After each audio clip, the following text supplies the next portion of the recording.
તો મિત્રો paper solution જોઈ રહ્યા છીએ જુદી જુદી જે ગવર્મેન્ટ એક્ઝામ્સ હતી એના અનુસંધાને પૂછાયેલા પ્રશ્નોમાં એક આ રિઝનિંગમાં લોહીના સંબંધો પરનો સમ છે કે ભાઈ રમેશ છે એ ભાસ્કરનો ભાઈ છે.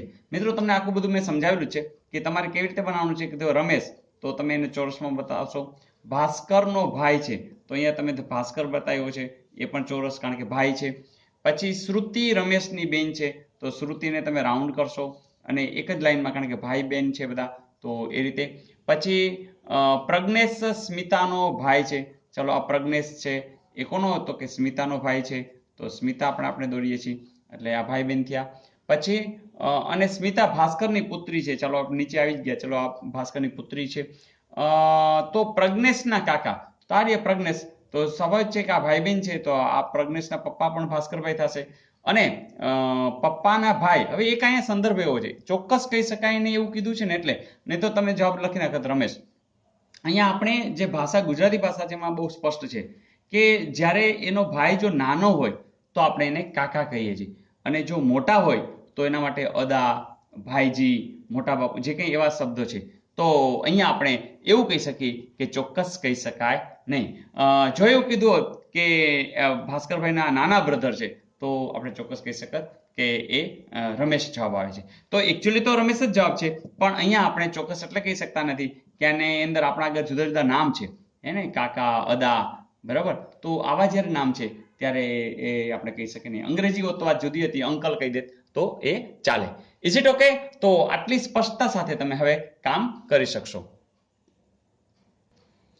અને હા મિત્રો તમને આ લોહીના સંબંધની અંદર ડિટેલમાં જોવું હોય તો એ પ્લેલિસ્ટની અંદર વિડીયોઝ મૂકેલા છે બધા જોઈ નાખજો. તમે આના માહિર બની જશો એક પણ તમારે માર્ક જશે નહીં. ઓકે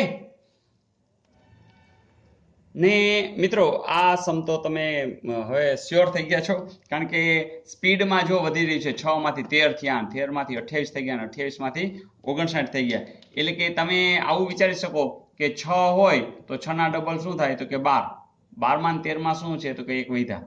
ચાલો પાછા શું આવ્યા તો કે 13 ના ડબલ કરવો જોઈએ તો 13 દુ 26 તો કેટલા વધ્યા તો કે 2 વધ્યા બરાબર તો 26 ને 2 28 આવી ગયા. વળી પાછા 28 ના ડબલ કરો તો શું આવે 56 જો જેમાં કેટલા ઉમેરવાના છે 3 તો 59 આવ્યા. તો હવે 59 ના તમે શું કરશો ડબલ તો કેટલા આવશે 118 પણ હવે તમે ઉમેરશો કેટલા 4 એટલે કે 122 તો એવું ક્યાંય છે નથી તો આપણે એમ ખ્યાલ આવી જાય કે આમાં કંઈક પ્રિન્ટિંગ મિસ્ટેક છે પણ કંઈ વાંધો નહીં આપણે શ્યોર છીએ આપણે લખી નાખશું કે અહીંયા 122 આપેલું છે માનશું તો એનો જવાબ તો શ્યોરિટી સાથે 122 જ આવશે.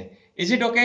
તો હવે તો તમે એટલી બધી શ્યોરિટી આપી શકો છો કે કદાચ પ્રિન્ટિંગ મિસ્ટેક હોય તો પણ કહી શકશો કે આ જગ્યાએ ભૂલ છે. બસ તો આ રીતે જ્યારે કામ કરો ને તો એની મજા કંઈક ઓર છે. તો મિત્રો બસ આવી કટિબદ્ધતાથી કામ કરતા રહ્યો આગળ વધતા રહ્યો એવી હાર્દિક શુભેચ્છાઓ.